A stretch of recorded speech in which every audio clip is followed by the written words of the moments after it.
We love hip hop. So just to give you guys just a little bit of a summary of myself, I'm a content creator here in the city. We have a network called the We Love Hip Hop Network, more specifically a podcast on that network called the We Love Hip Hop Podcast. And it's been going on since 2017. We've interviewed a multitude of artists, people who work behind the scenes, as well as other people who are just in the city, as far as people who work in the legal field, political field. And I've had the pleasure to have a few conversations with KNIA Singh over the years on her platform. On previous occasions, on numerous occasions, and each time that we have a conversation, I feel that we get to learn a little bit more about this man and the passion that he has for the city that we're living in here. So even just to be able to have this conversation here is it's always an honor. Even the history that Nia and I have, he mentioned it earlier in the previous conversation, like, this will actually right there. Make sure that's adjusted, right? Make sure that's adjusted. Yeah. Back in the days when I was once upon a rapper, and I used to be a rapper back until 2017.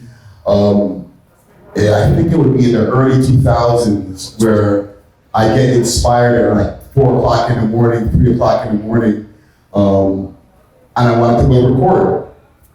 Nia had a studio over by Spadina and over by the Gardner, close to the Gardner, Spadina. Yep, Spadina in front. Yeah, right there. And I'd holler at him, let's say 2 o'clock in the morning, you're like, listen, I'm inspired, I want to record right now, and he'd be in the studio, either finishing a session or doing down a mixing or something, and be like, pull up, like, you come do your thing. And from those times there, I got to know Nia really well, and to me, even at those times when he was a sound engineer, he always had a very even personality. You know what I'm saying? As a rapper and him, engineering for a whole bunch of different artists, sometimes some of us were a little bit rough around the edges.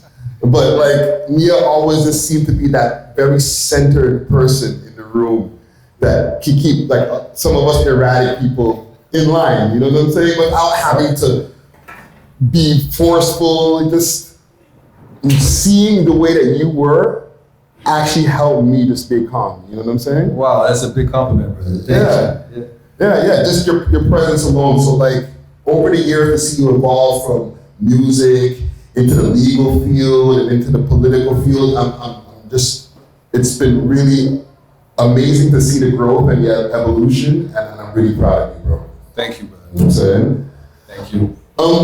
But let's get into it, you know what I'm saying? Like, there's a few questions that I would like to ask you as far as some of the political platform that you're going to be running on, and a few different things as far as the struggles of elections, right? So for example, what's one of the main struggles that you find when it comes to running for mayor of Toronto? Oh, it's the exposure. It's the media exposure, because if the media doesn't mention your name or you're not invited to the televised debates, you're not considered a candidate. Yeah. So in the early stages, I was mentioned, I was covered a little bit, but then sure enough, my voice is somewhat drowned out. But the most important thing is the first televised debate took place on Monday. Yeah. And I was not part of that, right? And the way they selected the top 6 was top 6 polling. But we don't know who's doing the polls, what area of the city they're doing the polls. It's not a legitimate way. And I think these big institutions who are going to showcase candidates need to do a better job of going through the candidates' platforms or interviewing them to figure out who has the most to offer, and then give them a chance to be on the televised debate. So even with that televised debate that happened the other day, and you mentioned that Mark Saunders, who's also, or former police chief Mark Saunders, who's also running for mayor, didn't show up. That left the space open. Yeah. Why wasn't that filled with like another mayoral candidate? It's hard to say, but what I heard is that they selected the 6th, and because he chose not to show up, they weren't going to bump anybody into the seat. They just had their 6, so they went with 5. Right. Which I think is a waste of a valuable space, because if you have space for 6, you should have 6, but you really should have space for more than 6. But yeah, no, Saunders squandered an opportunity, but this is the political games that are played now. People will only do what they think is going to gain them traction. They're not willing to be authentic and be themselves. Right. It's got to be manufactured. It's got to be rehearsed. And I was disappointed not to see him there. But even with like something like this whole election and everything that's going on, you've been running over the years. You mentioned back in 2019 running, or 2018, right? For mayor, yeah, 2018. Yeah. And previous times, how they didn't have as many candidates that they have now. Now they have over 102 candidates that are running. Why is there so many, do you think, that are running this year compared to other years? Because when John Tory was running, nobody wanted to take the chance because they felt they wouldn't beat him. So they didn't try. I try no matter what the odds, because I believe if I have something to offer, I'm not going to withhold myself because it's too much work and then I might lose. Yeah. I'm doing this because I want my voice to be heard. I want my ideas to be heard. And you never know what happens. There could be something happens that really changes the tide, and I'm not going to let an opportunity pass by. So that's, everyone now says, oh, Tory's not there, so I have a chance. So now they're ready because they think they have a chance. But to me, it's disingenuous, because you really didn't want to lead the city then. You're only choosing to try to lead the city because you see a job opportunity. Right. So these are not people, or the majority of those people that are in that running don't actually really want to be mayors, technically. Yeah, they want a job that has power associated and a good salary. Yeah, I think that's why they're running. Yeah. Because if you look at the years before, there's a good 7 or 8 of us who run all the time. And those are people who genuinely have love for Toronto and want to see Toronto a better place. The people who only come out when they have a chance are people who I kind of call opportunists. Yeah. One thing I want to talk about also is like with some of the struggles, right? Funding, campaign funding. Can you talk to us about some of the obstacles, or even just some of the things that you have to go through to like get funding for campaigning, and like to be able to have a really good campaign, and the importance of having proper funding? Yeah, it's really based upon your networks and your circles and people who believe in you are willing to put the money behind you. I generally am not a person who asks for a lot. I don't ask for money. So my campaigns have always been run basically on a minimal budget. I self-fund most of my stuff, but there's a limit. Each candidate has a limit. It's $25,000. I've never got close to that, but you can't spend $25,000 more of your own money. So they say a successful mayoral campaign in Toronto would cost about $1 million. Wow. Which means if you're only limited to 25,000, you got to have 997,500 people donate money to you to be successful. Yeah. And that's kind of why only the affluent and the well-connected seem to have a chance, because they get all their money together, they buy their ads, they get their volunteers, they get their space, and then they go for it. But I strongly believe you can run with nothing. Kevin Clark, example, has run his campaigns $0 campaigns. He just speaks his word. And because of me, I run at a very low budget campaign. I believe it's more about what you have to offer, but you just have to find a way so people can hear your voice. Yeah. Social media is great for that, but it doesn't translate into votes as much as knocking on doors and getting into faces of people. So the struggles are real for campaign. You have to ask for money, and I'll ask that. Please donate to my campaign, donate at KNIA. It doesn't have to be a lot. It could be $5, $10, $20. Yeah. I don't expect more than that because I know we're all going through hard times. But that little bit of money actually helps you out. And one thing a lot of people don't know, you get a 75% rebate on your donation. I did not know that. Yeah. So when you're talking these big people who run the career politicians, they have their accountants ready, they have the whole system ready. So if you donated me $100, it costs you only $25. Right? So that's the trick that the elite have, or the well-informed voters have, or that is kept from the public. So if I were to tell someone, donate $100, it only costs you 25. They might think twice, but you have to wait till the election's over, and then you have to have an audit done. And then when the audit's done, they calculate everything, and then the rebates go out. Okay. One thing I want to know also, right, as somebody who has been very vocal about some of the policies that they put in place during the pandemic, right, or some of the restrictions. Yep. Okay. A lot of city workers, and this is a question that was actually sent to me from somebody who worked for the city. Okay.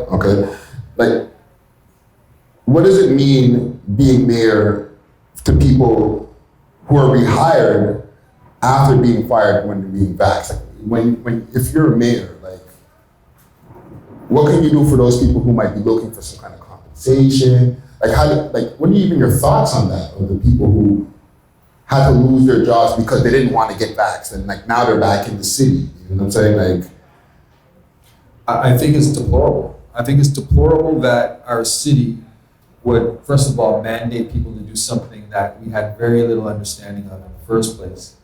And second on that, for them to lose their job, because that's not part of the job description or collective agreement that most people have and union city workers have. Yeah.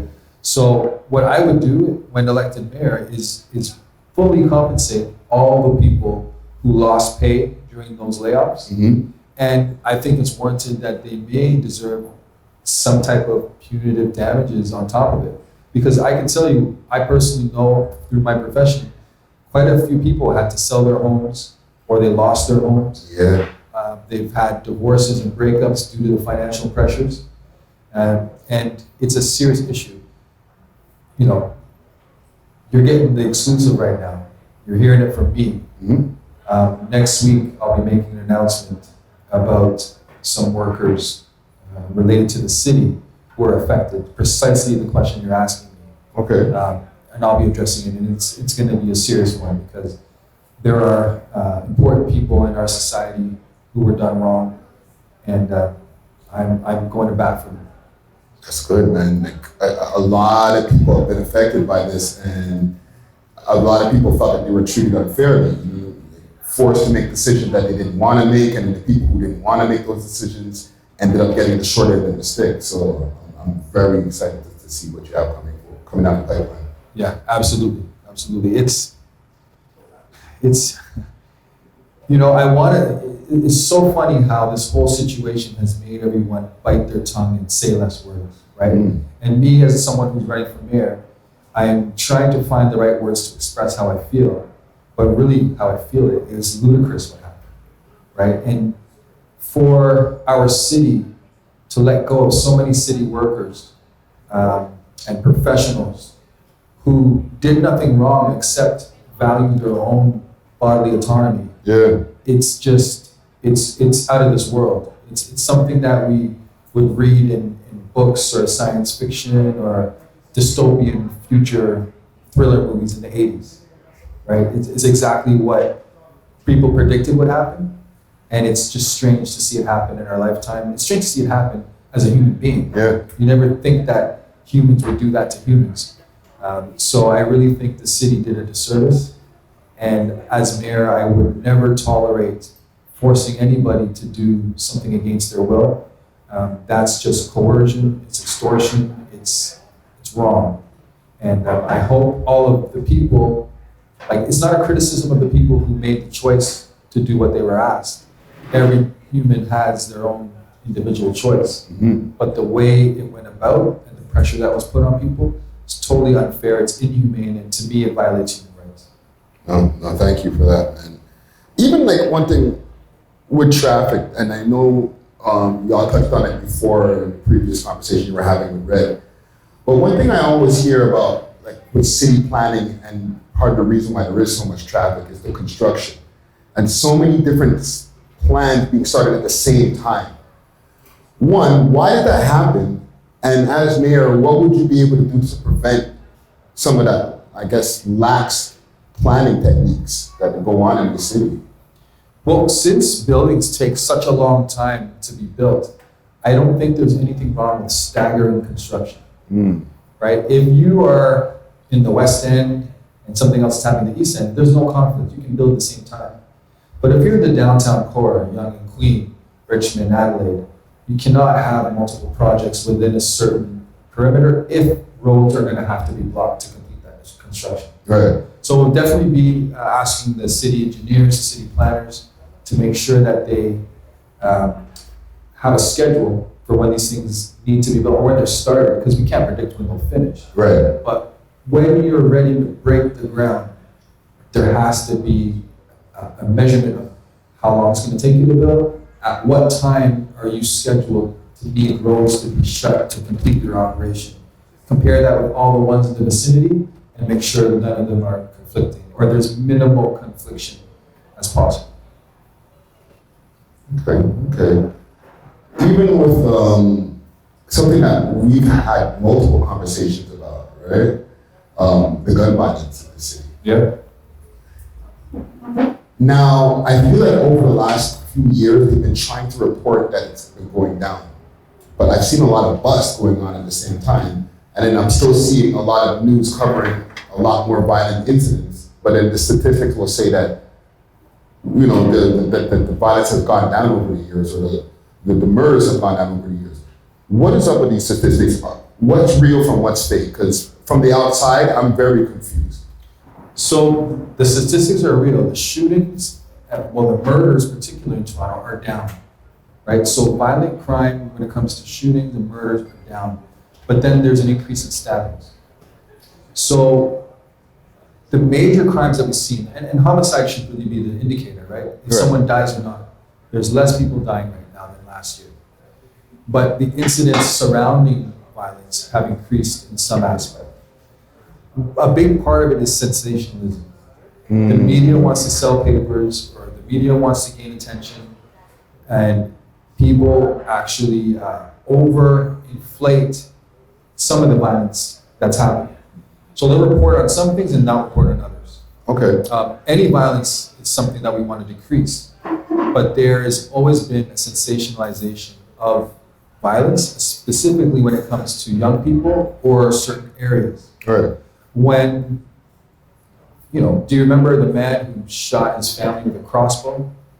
Yeah. But you don't think about that very often. You just think about what they call gang violence and gun violence. Mm-hmm.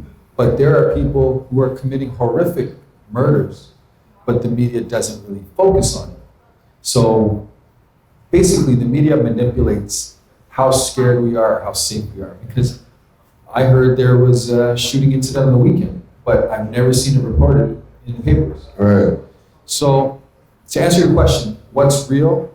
The statistics, yes, are going down, but violent incidents are increasing all over the place. And that has a lot to do with our mental state, our social awareness, and how inflation is increasing, but also the prescription drug use. Like, no one really talks about the opioid crisis and how doctors are prescribing people Percocets so often, where they develop addictions, and then they have to go from a prescription medication addiction to an illegal street drug addiction.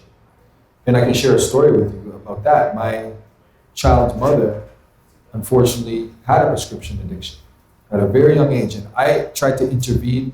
I went to the doctor and said, "Why are you giving her, these pills for?" Didn't listen to me. And then every time I went to the emergency room, it was the same story. "Oh, my stomach hurts." And then, unfortunately, they would just prescribe her stuff, and then she'd leave. And it's like, why is this happening? Because there's profit connected through prescription medication, filling prescriptions. There's an incentive for doctors to prescribe these to people. But what it does is make them addicts, and then what it does is fuel crime. It fuels the drug trade, which fuels gun violence. Because a lot of people who, I won't say a lot, I don't know the exact number, but there's a high proportion of people who are carrying guns related to drug dealing. If there was no market for this drug dealing, there would be less issues for people to carry guns. So it's a vicious cycle where there's profits over people, right? And we have to change this and really help people get over their anxiety, get over their depression, get over their other issues without giving them prescription drugs, because it plays into the whole criminal element. Because I'm not sure if you heard, but word on the street is, people go to drug dealers now to buy oxycodone, right, or drugs. And a lot of young people that I represented now are admitting to me they have Percocet addictions, and that's fueling the crime that they end up having to retain me for. Yeah. So I never understood that until recently, and it's just such a huge thing that the city doesn't address. But again, the incidents of violence have a lot to do with all the factors. The mandates over the past 3 years have a huge impact on the increase. We heard studies recently that said kids are more violent in school due to isolation in the pandemic. Mm-hmm. But it's everybody. I don't know why they keep trying to parse it out, because our problems with the TTC, it's not violence in the TTC, it's violence in general. The violence in the school is not violence in school, it's violence in general. Right. So people have just become less patient, they become more stressed, and our government officials don't really address those issues. They don't want to get to the root causes. They just want to hire more police and lock people up. Like, it's the wrong approach. And as mayor, I want to change the approach. I want to change the perspective and shine light on people who need help and people who are willing to support them with that help, so that we can have a better quality of life for the city. Oh, thank you. And even you mentioned schools, and in the previous conversation, one of the solutions that you had for schools is introducing uniforms to public schools. Yes. Can you talk to us even about like a couple of other things that we can do to keep our schools safe if a collective mayor? Spend time with your kids. There's too many parents, for one reason or the other, whether they are working too much or they are having their own mental health or physical addictions to things, they're not spending enough time with them. And when the kids lack attention at home, they start seeking attention elsewhere. Mm-hmm. And when you let your kids run around without supervision all hours of the night, they're gonna find themselves in trouble. And it starts with that example. And a huge part of it is young children, young adults having kids as well. Right. I saw that growing up, and I saw my friends and peers choose to have children that they were never able to take care of. And those kids grew up to develop addictions and problems. And we have to do a better job in the schools of family planning. We talk about sex education, but it seems like the focus is on sexual activity rather than what comes out of sexual activity. Right. Right? The sexual experience for everybody is private. As long as your children are not being molested or harmed or abused, that's primary. You got to teach kids how to protect themselves. But then after that, we have to teach young adults and teenagers that with sexual activity has the possibility of a child. And when you have a child, that's a huge responsibility, and it doesn't go away. And you either are shifting that burden to other people, or you have to take that burden yourself. Yeah. So we have to make our society more aware of what they're doing, especially young people. And I just think we failed as a society, and not even as a society. I think the school boards have failed to direct the youth in sexual education in a holistic way. It seems to be very narrow and limited, and it has to expand to family planning and what comes out of sexual activity. Well, thank you. And your politician doesn't always follow the quote-unquote agenda. How do you plan to work with so many different people who are determined, whether it's in the offices in different places that are determined to follow agendas? Like, as mayor, what are your plans to do to work with some of these people? Well, my plan is for the community to elect me in a very strong way, so that the old guard or the old way of doing things, the career politicians, understand there's been a shift. Mm-hmm. There's a shift in the consciousness of the people, and they actually want something that works for them and benefits them. They're not just to be subject to rules. Us as the people have to make the rules, right, and the rules have to benefit our lives. So I'm hoping through that example, when elected, they will say, oh, yeah, Nia did something different, and he has the people on his side. So we need to roll with the agenda of being more open, more fair, more thoughtful, critically analyze things. Because most people are followers, right? They follow the trend. Mm-hmm. And if we could make the trend that is actually consciousness and informed voting, then I think we will then be able to quell all of the naysayers or the troublemakers who just have an agenda in their political games. Yeah. Mind you, money is a huge part of political games. And the big developers and the big money makers who have councillors in their pockets or mayors in their pockets have relied on that. I want to assure them that I am not going to be someone you can't talk to. I have no problem with people making a profit, right? I just have a problem when it's at the expense of others. It has to be beneficial. If I create a product that everybody in the world loves and they all buy it and I'm rich because of it, that's great. But it shouldn't have to oppress some people to make that product, right? So I want the leaders, the economic leaders in the city to say, you know what, we can do business a different way. We can increase the quality of life so now our businesses have the longevity. And then a combination between the political change and the economic change. It's a utopian view of society, but what else should we strive for? I think too many people have accepted that things are bad and things are bad, that's the way it is, it's stay that way. And then they just join in on making things messed up for people. Yeah. Rather than try to change it. And I do everything in my power to change it.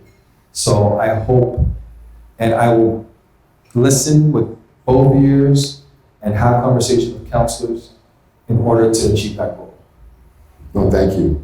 And even with, like, I run a hip hop network, right? We were trying to get more people to come out to different things like this, right? Two-part question here. Why don't more people in our community vote or get involved in politics, period? And what can we do to get more people from the urban community, the Black community, just, period, people of color to come out and start voting? We would love it if they're voting for you, but just to come out, period. So people don't vote because they don't believe the system works. And if every time every election happens and the prices go up, the violence goes up, the resources go down, they're just like, why bother? Nothing's gonna change. Yeah. If they had hope, for one, if they saw somebody who reflected them, like when you say in our community, if the community doesn't see people who reflect them, they think that's not our game. That's not where we belong. So why am I gonna participate in a system that doesn't really serve me?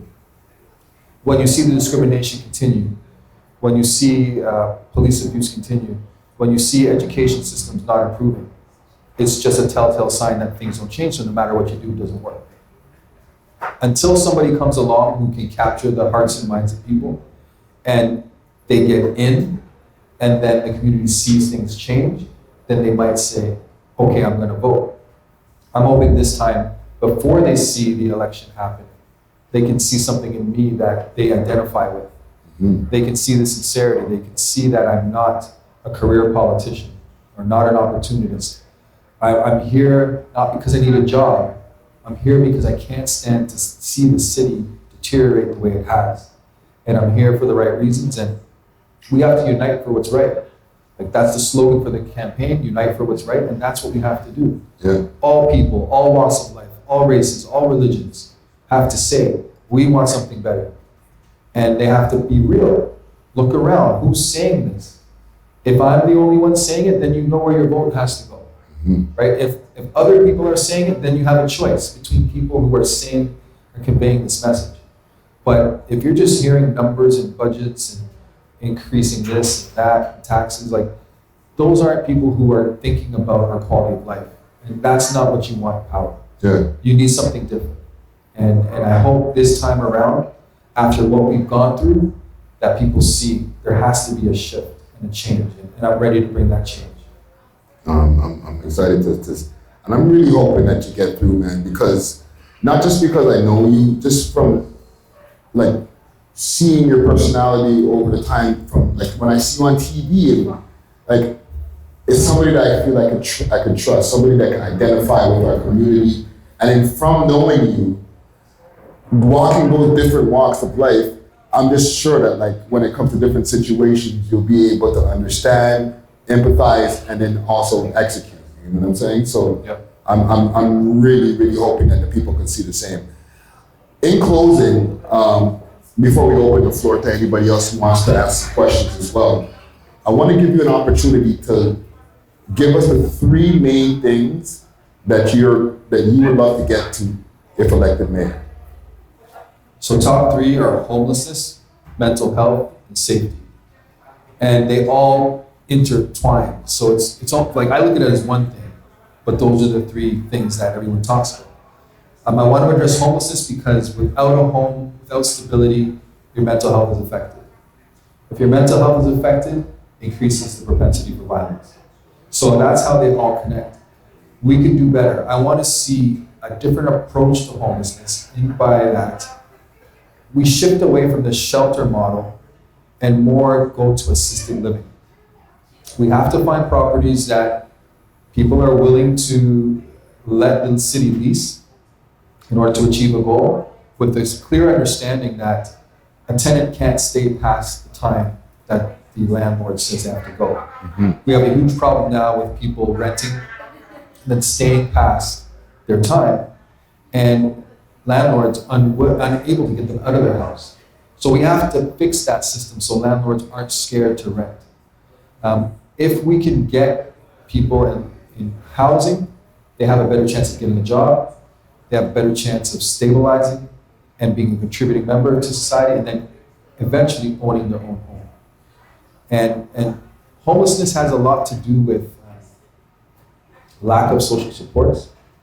A lot of people who are isolated, they don't have family or friends who can care for them anymore. Sometimes it's due to their behavior over time and people give up. But our social services are not designed to give up because they're funded by our tax dollars. So Toronto City tax dollars have to be concentrated to meaningful intervention to people who have home issues. And it can't be a 9-to-5 model. I would want to revise that where it's a 24-hour model. Just like the police, the ambulance, firefighters are available 24 hours, they do 12-hour shifts and they rotate 4 days on, 4 days off. There's no reason why our social service system and our shelter system can't follow the same model, so that our workers don't get burnt out from the 9 to 5, and then the constituents who need supports after 5 o'clock aren't left without them. So that's a huge part. And then again, it comes down to the developers.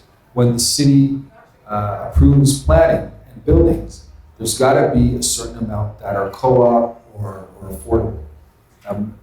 We don't live in a society where everybody makes a great salary, so everybody can afford something. We have to be conscious of it. So we as a city need to attract developers who have that holistic approach in mind. And if the developers now that exist don't have that in mind, there has to be some negotiations and some good conversations to show the benefits of approaching it that way. When it comes to mental health, it's similar to the homelessness model. Mental health has a lot to do with your social supports, your networks, your purpose. If you have no purpose or nothing to do in a day, you start to maybe just watch TV or you're online. And if you're not doing something, there's a sense of hopelessness, purposelessness, and it can turn into depression, and it turns into anxiety. I know a lot of people who assume the worst when they enter a situation. And I always say to them, why are you assuming the worst? And it's because they're left with their own thoughts. They're not able to communicate with people and bounce ideas off, get feedback, feel a part of something. I heard someone on the radio the other day say, oh, I'm home all the time alone and I like it. Sure, we can like being alone, but we're social creatures, we're social products. No human can survive on their own. We need each other. And we have to get back to that communal model. So I would like to see more community events, more acceptance of people with mental health issues and less judging. And then that all leads into crime. Opportunity is the biggest deterrent to crime. If you have a 9-to-5 job or a steady job that pays you fairly decent money, you're not going to take the risk to commit crimes, and you're not going to feel like you don't have a chance. Crime also has a lot to do with culture and our youth. are seeing crime so often that they now believe that's normal. And when their peers are involved in crime, because of the poverty that the lack of homes or the lack of mental health supports create, they now say, oh, well, my friend just went to jail, my friend robbed somebody, I don't have money, so I might as well rob somebody. And the vicious cycle repeats itself. So there's no leadership when it comes to the right thing to do, moral thing to do. And as a mayor, I want to make sure that I present those ideas and I'm creative with staff in the city on how to make people feel included, how to make them feel valued, and how to let them enjoy their life. Something as simple as Ontario Place, nobody really knows, but that's a free place to go right now. That's by the water. There's a place where people swim every day of the year, even in the cold. And why don't we know that there's trails to walk, bikes, people are jogging? We're all stuck in our own little areas without knowing what the city has to offer. And I think a better promotion of city facilities, activities to do, would really do a lot for mental health, homelessness, and safety. Well, thank you, man. And listen, like I said before, you got my vote. I feel that, it's important to be doing things like this and, just creating that awareness that, with you out here, and you being a part of our community, that you're out here doing this, running for this election, and I think everybody should rally around it and vote for what you got going on, man. Thank you, brother. I would really love that. And I just say this, it takes an hour out of your time at most. I always say this every election. When election time comes, you're given $1. You have that $1. When election day comes, that $1 disappears. Spend your $1 before it disappears. Right? There are people, someone's going to be elected mayor, and they are going to make decisions for the city, and they're going to lead the city. Do you want someone who's going to give you the same old thing that we've been having for decades? Do you want somebody worse than that who has an agenda to, hurt people, lock people up, harm them, whatever it is? Or do you want someone who has a different outlook? Someone who has a fresh take, someone who's shown that they're invested in the community and can provide creative solutions on how to bring us together instead of apart. So I know I represent the latter, someone who has creative solutions, someone who wants to bring us together, and we have to choose. We all have that ability, but as long as we stay separate, someone else is choosing for us. So that's what I want to leave our viewers or listeners with. Well, thank you, man. Everybody put your hands together for KNIA Singh now. I want to open up the floor. There's a microphone right here. And we'll take some questions from the floor. We love hip hop.